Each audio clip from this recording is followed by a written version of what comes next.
معراج المصطفیٰ، وہ رات جو تاریخ بدل گئی۔ یہ مکہ کی ایک خاموش رات تھی۔ زمین پر اندھیرا تھا، مگر آسمان کسی عظیم راز کے لیے تیار ہو رہا تھا۔ یہ وہ زمانہ تھا جب رسول اکرم غم کے شدید دور سے گزر رہے تھے۔ حضرت خدیجہ کا وصال ہو چکا تھا۔ حضرت ابو طالب بھی دنیا سے رخصت ہو گئے تھے۔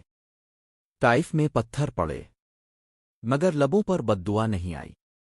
اسی رات اللہ تعالیٰ نے اپنے محبوب کو وہ مقام عطا فرمایا جو نہ کسی نبی کو ملا، نہ کسی فرشتے کو۔ رسول اکرم امہان کے گھر میں آرام فرما رہے تھے کہ حضرت جبرن تشریف لائے۔ آپ کا سینہ مبارک چاک کیا گیا، دل نکالا گیا، ابن زمزم سے دھویا گیا، اور ایمان و حکمت سے بھر دیا گیا۔ یہ تیاری تھی ایک ایسے سفر کی جو نہ زمین کا تھا نہ وقت کا۔ پھر باراق لایا گیا، سفید رنگ کا نورانی جانور، جس کا ایک قدم وہاں پڑتا جہاں نظر پہنچتی۔ رسول اکرم براق پر سوار ہوئے، اور پلک جھپکتے ہی مسجد حرام سے مسجد اقصی پہنچا دیے گئے۔ مسجد اقصی میں تمام انباق جمع تھے، ادم سے لے کر اسد تک سب انتظار میں تھے۔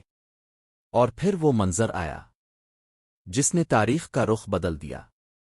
حضرت محمد نے تمام انباق کی امامت فرمائی۔ یہ اعلان تھا کہ اب قیادت محمد کے ہاتھ میں ہے۔ پھر آسمانوں کا سفر شروع ہوا۔ یہ تھا معراج۔ پہلا آسمان، دروازہ کھلا۔ حضرت ادم نے خوش آمدید کہا اور فرمایا، خوش آمدید نیک بیٹے اور نیک نبی۔ دوسرا آسمان، حضرت عیسیٰ اور حضرت، جنہوں نے سلام کہا اور دعا دی۔ تیسرا آسمان، حضرت یوسف، جنہیں حسن کا نصف عطا کیا گیا تھا۔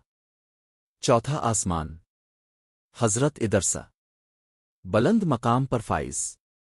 پانچواں آسمان، حضرت ہارون، جن کے چہرے پر نرمی اور امت کی فکر تھی۔ چھٹا آسمان، حضرت موسیٰ، جو بار بار امت محمد کے لیے رحمت کا سبب بنے۔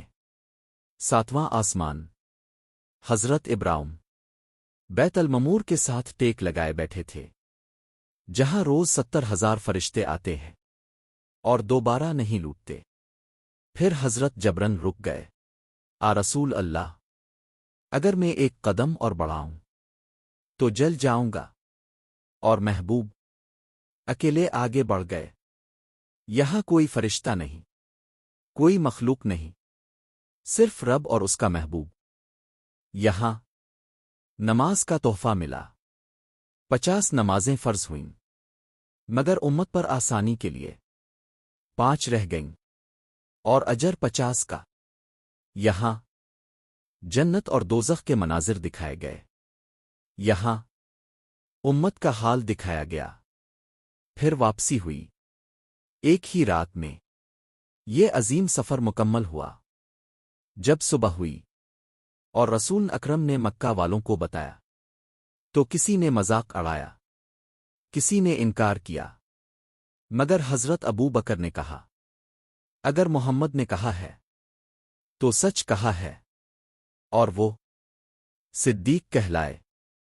نماز یہ زمین سے آسمان کا تحفہ نہیں، بلکہ آسمان سے زمین پر آیا ہوا نور ہے۔ جو نماز چھوڑتا ہے وہ معراج سے دور ہو جاتا ہے، اور جو نماز تھام لیتا ہے وہ روز معراج پاتا ہے۔ ایسے ہی اسلامی معلومات کے لیے ہمارے چینل کو سبسکرائب کریں اور بیل پر کلک کریں تاکہ ہماری نئی ویڈیو اب تک پہنچ سکے۔ جزاک اللہ خیر۔